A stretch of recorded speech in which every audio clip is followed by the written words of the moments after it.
श्रद्धा के रूप में प्राप्त हो रहे हैं। अब मुझे क्या चाहिए? मेरा सुख तो मेरे स्वामी मिल रहे हैं, मेरे भोले मिल रहे हैं, मेरे आराध्य मिल रहे हैं, मेरे इष्ट मिल रहे हैं, मेरा सुख मुझे प्राप्त हो रहा है। बड़ी आनंदित होते हुए मां पार्वती भीतर भीतर प्रसन्न हो रही हैं, बाहर से अश्रु धारा निकल रहे हैं। खुशी में भी इंसान रो पड़ता है और दुख में भी इंसान रो पड़ता है।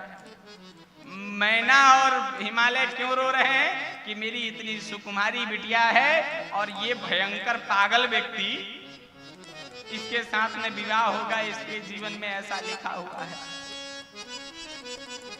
धीरे से हिमांचल जी नारद जी के कान में कहते हैं, नारद जी कुछ ले दे के दुल्हवा बदल नहीं जाएगा, कोई जुगाड़ लगाइए, थोड़ा बहुत जो लेना देना हो कर लीजिए, लेकिन दुल्हवे बदल दीजिए। देने में आपको कंजूसी नहीं करेंगे, लेकिन दुल्हा बदलना चाहिए। नारद जी कहते हैं, कह मुनीस हिमवंत सुनो, जो लिखा विधि लीलार। देव दनुज नाग मुनि को न मेट निहार। सुनिए हिमालय जी, कोई देवता, कोई देव, कोई दनुज, कोई किन्नर, कोई नाग, कोई ऋषि, कोई महर्षि ब्रह्मा जी मेरे पिताजी की इस लेखनी को मिटा नहीं सका। तदपि एक मैं कहूं उपाय, फिर मैं आपके लिए एक उपाय बताता हूं। क्या उपाय है? कोई करे जो देव करे सहाय। सब भगवान के ऊपर छोड़ दीजिए। हो जो करेगा भगवान करेगा। भगवान, हम लोग अपनी कितना भी अक्कल लड़ा लें, लेकिन भगवान के इस अक्कल के सामने जीतते नहीं है। अंत में हमको भी यही कह के बतिया टालना पड़ता है कि अब भगवान करेगा, जो करेगा भगवान ही करेगा, हमने तो छोड़ दिया अपना करना। जो होगा भगवान अच्छा करेगा। नारद जी ने दूसरा उपाय कहा, समर्थ को नहीं दोष गोसाई।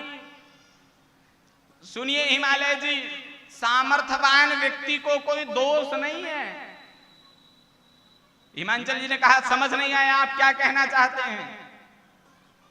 नारद जी ने कहा, देखिए बाबा भोलेनाथ वैसे तो जोगी हैं, जटिल हैं, अकाम हैं, नगन अमंगल वेश हैं, पागल हैं, लेकिन वो सामर्थ्यवान हैं और सामर्थ्यवान को कोई दोष नहीं लगता है।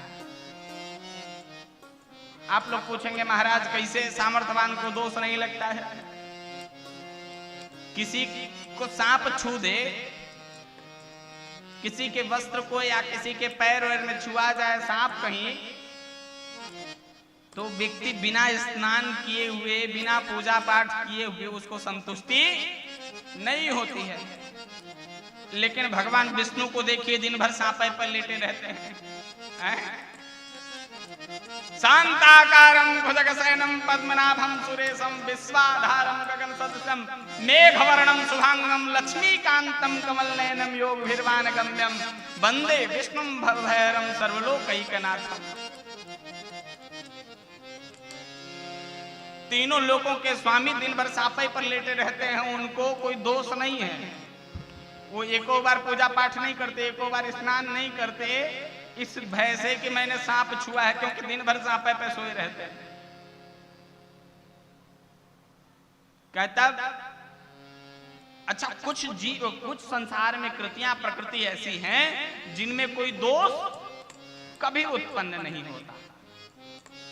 जैसे जल में कभी कोई दोष उत्पन्न नहीं होता, गंगा जी में कभी कोई दोष उत्पन्न नहीं होता, सूर्य में कभी कोई दोष उत्पन्न नहीं होता, अग्नि में कभी कोई दोष उत्पन्न नहीं होता, क्योंकि ये सामर्थ्यवान है।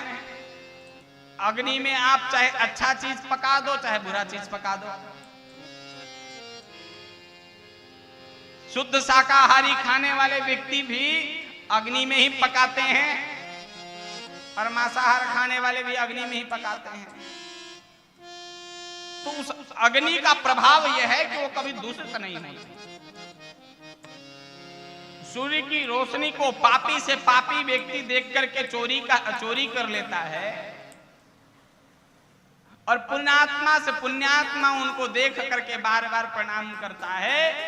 वो एक समान है, न उस चोर के लिए कुछ है, न उस पुण्यात्मा के लिए कुछ है। उनमें कोई भेद उत्पन्न नहीं होता है, उनमें कोई दोष उत्पन्न नहीं होता है। गंगा जल में आप कितनी भी गंदी चीज डाल दीजिए, गंगा जी अपवित्र हो जाएंगी क्या? कभी होंगी अपवित्र? नहीं होंगी ना।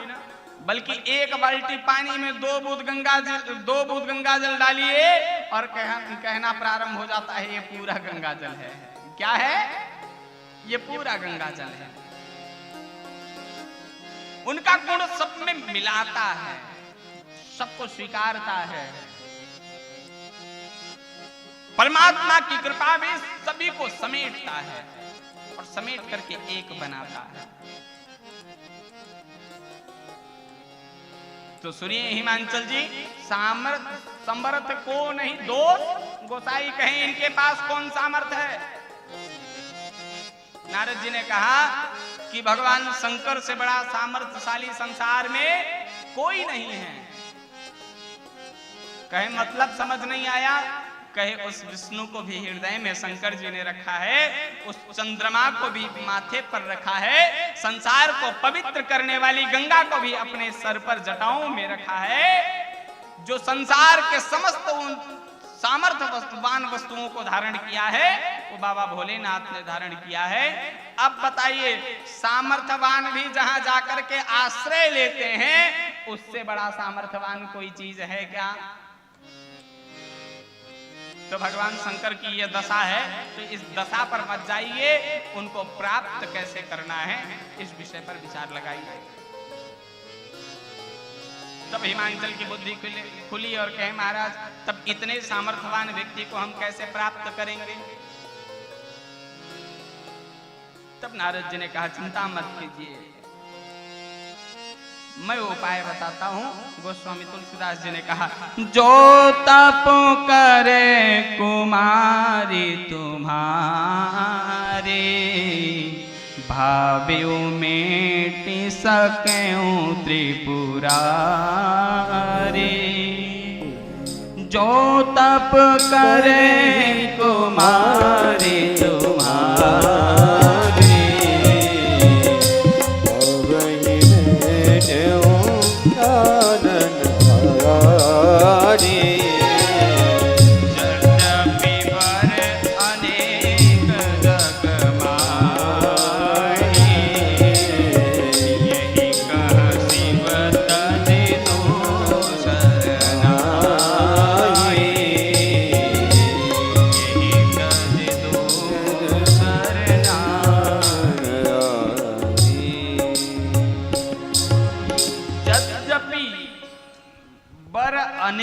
जग माही। संसार में वर तो बहुत हैं, लेकिन इन जगत जननी भवानी के लिए इस संसार में शिव से सुंदर और शिव से अच्छा कोई वर नहीं है। इसलिए मां भवानी यदि तपस्या करती हैं भगवान शंकर को प्राप्त करने के लिए, तो निश्चित में वो समर्थवान भगवान शंकर एक दिन प्राप्त होंगे। जैसे ही मां भवानी जगत जननी परांबा पार्वती ने सुना कि तप करने से महादेव मिलेंगे, चली गई जंगल की ओर, कठोर तप किया, कठोर से कठोर आराधना की। और भगवान भोलेनाथ इधर जगह जगह भ्रमण करके कथा सुन रहे हैं। जगह जगह भ्रमण कर रहे हैं, भक्त बन करके कथा सुन रहे हैं, सत्संग का आनंद ले रहे हैं, गुरु चरणों में ध्यान लगा रहे हैं, भगवान की महिमा का गान कर रहे हैं। एक दिन इस प्रेम को देख करके भगवान प्रकट हो गए, साक्षात प्रकट हुए। और क्या कहा भगवान शंकर ने? कल भगवान शंकर कहेंगे